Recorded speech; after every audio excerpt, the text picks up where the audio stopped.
Hello students, I am Sonu Kasana, your SSC teacher, and this is the chapter Land, Soil, Water.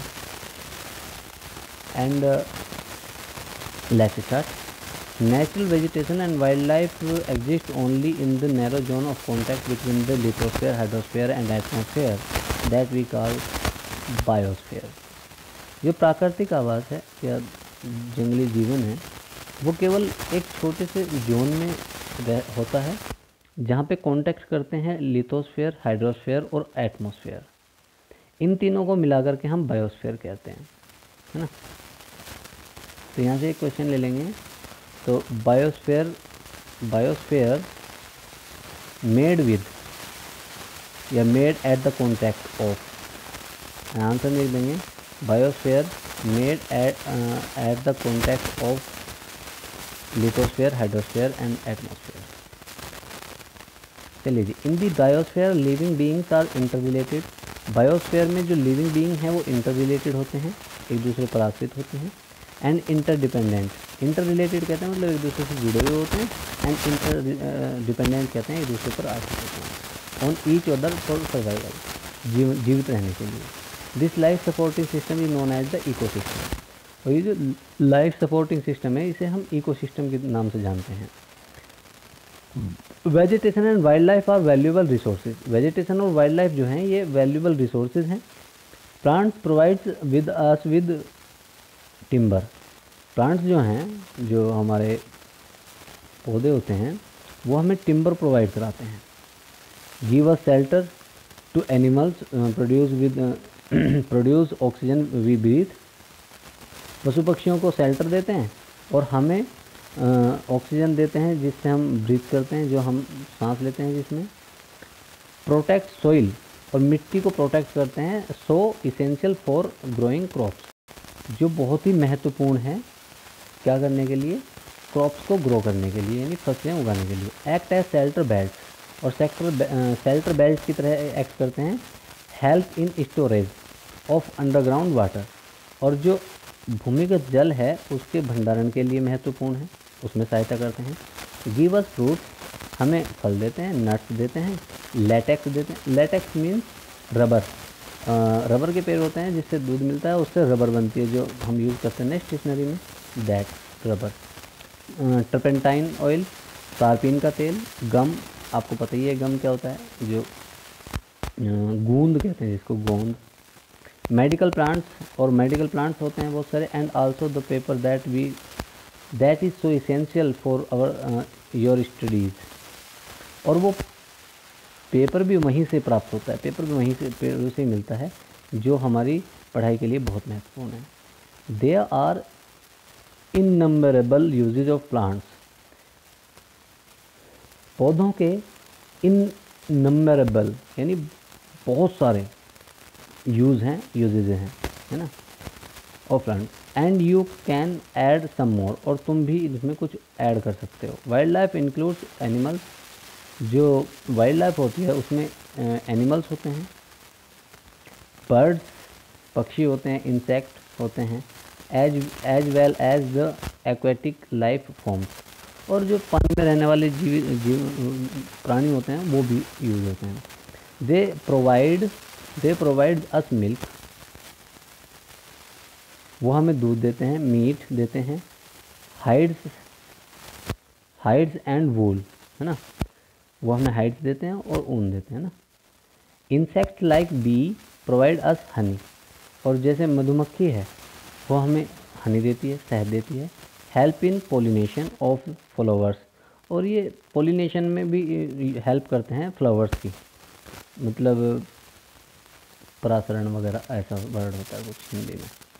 And have an important role to play as decomposers, और जो decomposers होते हैं ना, मतलब चीज़ों को सड़ाने गलाने वाले, उनमें भी ये महत्वपूर्ण काम करते हैं। इन द इकोसिस्टम में the birds feed on insect, अब जो पक्षी हैं वो इंसेक्ट्स को फीड करते हैं, उन्हें खाते हैं। And act as decomposers as well, और वो डिकम्पोजर का भी काम करते हैं। Vulture due to its ability, एक वल्चर होता है जिसे हिंदी में गिद्ध कहा जाता है, वो अपनी योग्यता के हिसाब से to feed on the dead, वो मृत चीज़ों को के ऊपर फीड करता है, मतलब मृत चीज़ों का फ्लैश ले खाता है।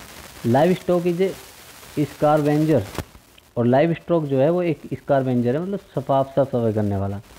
And considered a vital cleanser of the environment, और इसे एक वाइटल मतलब बड़ा सफाई करने वाला माना जाता है पर्यावरण में।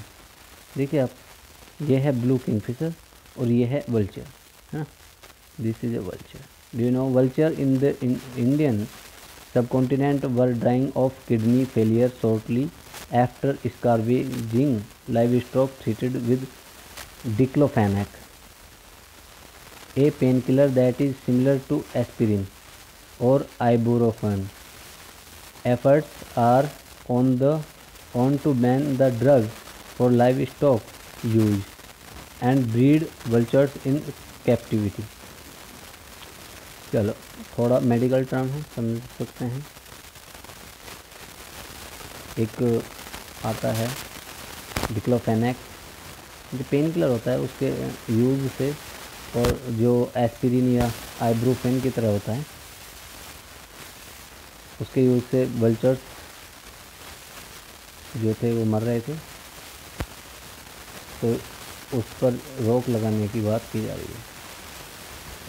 And primarily on temperature and moisture, जो वेजिटेशन होता है उसकी ग्रोथ जो होती है वो साधारणतया मुख्य रूप से तापमान और मॉइस्चर पे निर्भर होती है। मॉइस्चर कहते हैं मतलब नमी। The major vegetation types of the world are grouped as forest, grassland, scrubs and tundra. जो बड़े वेजिटेशन हैं उन्हें संसार में उन्हें ग्रुप किया गया है फॉरेस्ट में, ग्रासलैंड्स में, स्क्रब्स में एंड टुंड्रा प्रदेश, है ना।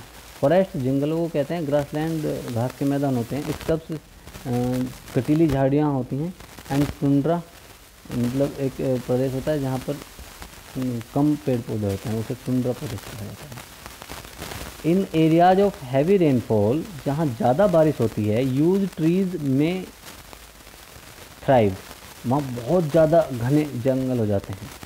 The forest are thus associated with the areas having abundant water supply. The forest जंगल आर द एसोसिएटेड जुड़े होते हैं विद एरियाज उन जगहों से, हैविंग एबुडेंट वाटर सप्लाई जहाँ बहुत ज़्यादा पानी की सप्लाई होती है, as the amount of moisture नमी के अमाउंट के रूप में, decreases the size of trees, पेड़ों का जो साइज है वो डिक्रीज होता है, कम होता है, एंड देयर डेंसिटी रेड्यूस, और उनकी जो घनत्व है वो कम हो जाता है, मतलब उनका जो घनापन है वो कुछ कम हो जाता है। Short stand tree and grasses grow in the region of moderate rainfall, farming the grassland of the world.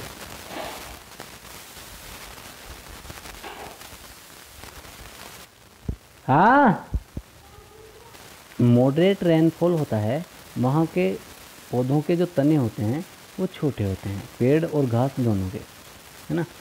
Thorny shrubs and जो कटीली झाड़ियाँ होती हैं, और scrubs grow in dry areas, जो झाड़ियाँ सूखी जगहों पे होती हैं, ऑफ लो रेनफॉल जहाँ कम बारिश होती है। इन सच एरियाज, इन ऐसी जगहों पर प्लांट्स हैव डीप रूट्स, पेड़ों की जो जड़ें होती हैं वो ज़्यादा नीचे तक होती हैं, एंड लीव्स और पत्तियाँ with thorny and waxy surface reduce loss of moisture through the transpiration. तो जो ट्रांसपिरेशन के थ्रू जो मॉइस्चर बाहर जाता है, पानी निकलता है पेड़ों में से, उसे कम करने के लिए पेड़ की जो लीव्स होती हैं वो वैक्सी होती हैं, मतलब उनके ऊपर ऐसा होता है जैसे मोम लगा हो, चिकनी होती हैं, मोटी होती हैं, एंड थॉर्नी होती हैं, और कटीली होती हैं, ठीक है। Tundra vegetation of the polar region comprises of mosses and lichens. जो टुंड्रा वेजिटेशन होता है, जो कोल्ड पोलर रीजन में होता है, वहाँ कंप्राइजेज होते हैं मोसेस एंड लिंचेस, है ना। वहाँ पे मोसेस और लिंचेस ज़्यादा होती हैं। चलिए जी, today there are many more people in the world. आज लोग दुनिया में ज़्यादा आदमी हैं। देयर वर 2 centuries बैक, 2 शताब्दी पहले, to feed the growing numbers large areas of forest have been cleared to grow crops. जैसे संख्या बढ़ रही थी, उन्हें खिलाने के लिए, उनके लायक भोजन करने के लिए बहुत बड़े स्तर पर पेड़ों को साफ़ किया गया, पेड़ों को काटा गया, जंगलों को साफ़ किया गया। Forest cover all over the world is vanishing rapidly. पूरी दुनिया में जो फॉरेस्ट हैं, वन हैं, वो तेज़ी से वेनिश हो रहे हैं, यानी विनाश किया जा रहा है उनका। There is a urgent need to conserve this valuable resource. एक बहुत ही अर्जेंट कहते हैं, मतलब ज़रूरी आवश्यकता है इस महत्वपूर्ण संसाधन को बचाने की। Conservation of natural vegetation and wild life. Forest are our wealth. वन हमारे धन है, संपदा है। Plants give shelter to the animal and together they maintain the ecosystem. जो पेड़ होते हैं वो पशुओं को तो देते ही हैं छाया, घर, खाना, सारी चीज़ें, और वो इकोसिस्टम को मेंटेन करते हैं। Changes of climate and human interferences can cause the loss of natural habitats for the plants and animals. जो मौसम में परिवर्तन होता है और ह्यूमन इंटरफेरेंसेस, और जो आदमी के हस्तक्षेप के कारण, मतलब मानव जाति के हस्तक्षेप के कारण कुछ प्रकृति में थोड़ा बहुत ऊपर नीचे हो जाता है, causes the loss of natural habitats. उससे क्या होता है, जो प्राकृतिक आवास हैं वो छिन जाते हैं, खो जाते हैं। जैसे मतलब आदमी ने वन काट दिए या कुछ इस तरह से। For the plants and animals, पेड़ों के लिए और पशुओं के लिए। Many species have become vulnerable और endangered and some are on the verge of extinct। बहुत सारी ऐसी प्रजातियां हैं जो दुर्लभ हो रही हैं या बिल्कुल संकट में हैं, ये बिल्कुल लुप्त प्राय हो चुकी हैं, है ना, रेयरली फाउंड हैं। ठीक है, या तो वल्नरेबल हो रही हैं, एंडेंजर्ड हैं, या एक्सटिंक्ट हैं, है ना, जिन्हें मुश्किल से मिल सकती हैं, जो बिल्कुल संकट में हैं, और यह बिल्कुल ही लुप्त प्राय हो चुकी हैं, यानी दिखाई देनी बंद हो चुकी हैं। Deforestation on the verge of deforestation, soil halogen. जो डिफोरेस्टेशन होता है यानी जंगलों का कटान, soil halogen, constructional activities, forest fires, tsunami and landslides are some of the human and natural factors which accelerate the process of extinction of these resources। मिट्टी का कटाव हो गया, नई पेड़ों पौधों का कंस्ट्रक्शनल कहते हैं, मतलब बनाना, कुछ घर मकान वगैरह बनाना, ऐसी चीज़ें एक्टिविटीज़ होगी। फॉरेस्ट फायर्स होगी, जंगलों में आग लगना। सुनामी हो गया, एंड लैंडस्लाइड और भूस्खलन हो गया। Are some of the human and natural factors, ये कुछ मानवकृत और प्राकृतिक फैक्टर हैं which accelerate the process of extinction of these resources, जो इन रिसोर्सेज की एक्सटिंक्शन कहते हैं, मतलब लुप्त प्राय हो जाने वाली स्थिति को बढ़ा रही है। One of the major concerns is the poaching, which result in the sharp decline in the number of particular species। One of the major concern, इनमें से एक बड़ा कंसर्न ये है, the poaching which result in a sharp decline। Poaching करना जो एक sharp decline यानी तेज़ी से गिरावट जिसके कारण होती है in the number of particular species, कुछ खास प्रजातियों में। The animal are poached for collection, जो एनिमल्स हैं वो कलेक्शन के लिए पोच्ड हैं। And illegal trade of hides, या उनके जो हाइड्स होते हैं है ना, अंग वगैरह, उनकी इलीगल ट्रेड है ना, इलीगल कहते हैं गैरकानूनी व्यापार, जैसे उनके सींगों का, उनकी इनका नेल्स का, नाखूनों का, टीथ का, दांतों का, हॉर्न्स सींगों का, एज वेल एज फेदर्स या उनके पंखों का।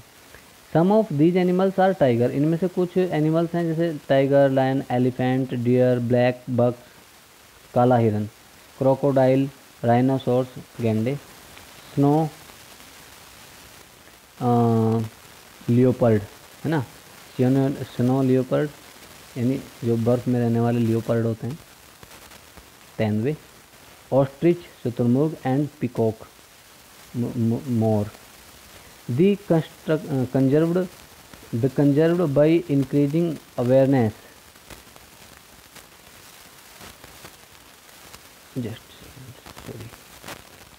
These can be conserved by increasing awareness, इन्हें अवेयरनेस फैलाने से कंजर्व किया जा सकता है, संरक्षित किया जा सकता है। National park, wild life sanctuaries, biosphere reserves are made to protect the natural vegetation and wild life conservation.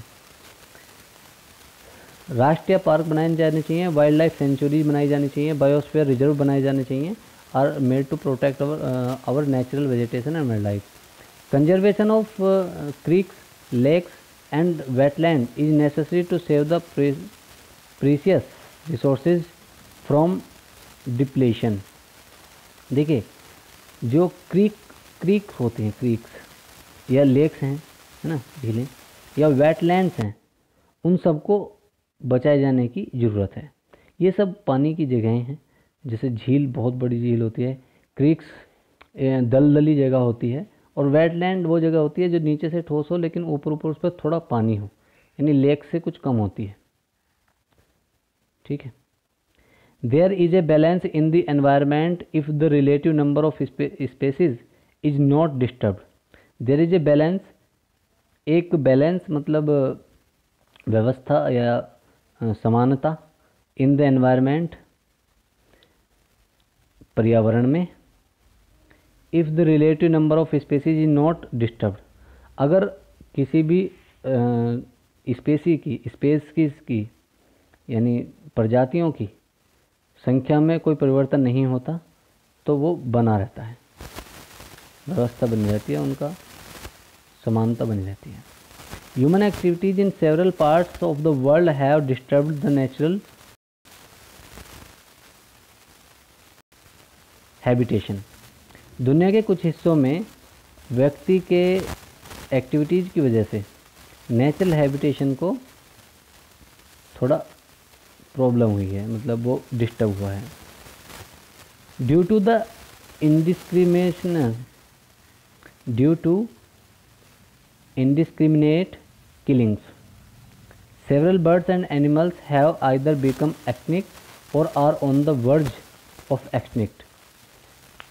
मतलब इंडिस्क्रिमिनेटेड मतलब बिना किसी वजह के कुछ बहुत सारी पक्षियों को मारे जाने पर वे या तो लुप्त हो चुके हैं या लुप्त प्राय हैं या लुप्त होने वाले हैं। Awareness programs like social forestry है ना, जागरूकता कार्यक्रम जैसे social forestry and Van Mahotsav should be encouraged at the regional and community level. इन्हें कम्युनिटी लेवल या रीजनल यानी क्षेत्रीय रूप में इन्हें बढ़ावा दिया जाना चाहिए। School children should be encouraged to bird watch and visit nature camps so that they appreciate the habitat of varied species. School children जो स्कूल के बच्चे हैं शुड बी एनकरेज्ड, उन्हें उत्साहित किया जाना चाहिए टू बर्ड वॉच चिड़ियों को देखने के लिए एंड विजिट नेचर कैंप्स ये और प्राकृतिक कैंप्स में जाने के लिए, सो that they appreciate the habitat of varied species, ताकि वे अलग अलग नस्लों की अलग अलग हैबिटेट को, रहने की जगहों को समझ सकें, देख सकें और उन्हें बढ़ावा दे सकें। Many sanctuaries have passed laws against the trade as well as killing of birds. Many sanctuaries, बहुत सारी सेंचुरीज जो हैं वो पास हो चुकी हैं और उनमें उनके यहाँ पे नियम है कि किलिंग ऑफ बर्ड्स प्रोहिबिटेड है, मना है, और पशुओं का। इन इंडिया, भारत में किलिंग लोयन, शेर को, टाइगर को, डियर को, ग्रेट इंडियन बस्टर्ड्स को एंड पिकॉक्स को मारना इलीगल है।